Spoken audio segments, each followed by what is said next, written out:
Sydney's CBD witnesses the two slimming towers above the 8-story masonry podium defining the heritage in between of the iconic Red Cross building and Andrew Bros warehouse, along a historic path that was identified as a bowling alley for sailors and soldiers named Skittle Lane.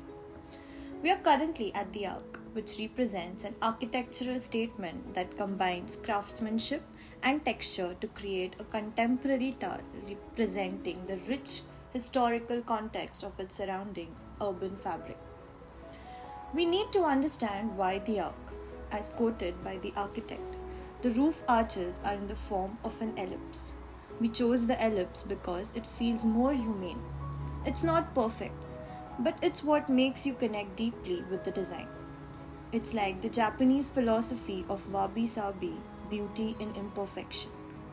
And this idea occurred as to create a mixed use building that relates to past but also a tower that relates to the future of Sydney. The eye-catching feature of this building is the brickwork. So we wanted to understand how the brick came into play.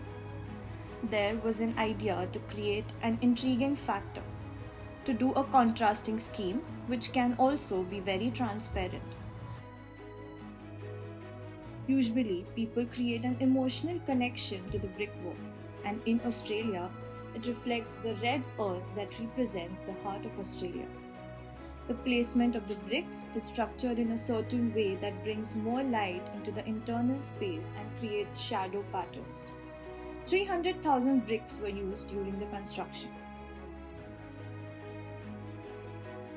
Concept behind this building was to consider the value of built environment, factoring the human experiences like how people connect and experience spaces.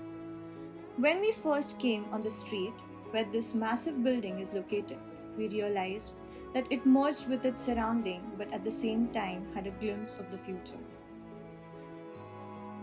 The pattern formed by the placement and color of the bricks entices one to follow a path, creates movement towards the building and the gallery. In relevance to historic significance before the arc, all that was located was retail stores, housing, and warehouse which were acquired under the arc later. Certain experts say that this new design has introduced vitality and a new life to the site while maintaining its storied past, whereas some contend that new composition has dulled the authenticity and the site's historic fabric. After understanding the past and the present condition of the site, we believe that rather than making mockery of the historic fabric, the Arc, being a remarkable landmark, has increased footfall, boosting the economy and as well as modernity of the space. The Arc speaks about the inclusion of new design in old settings.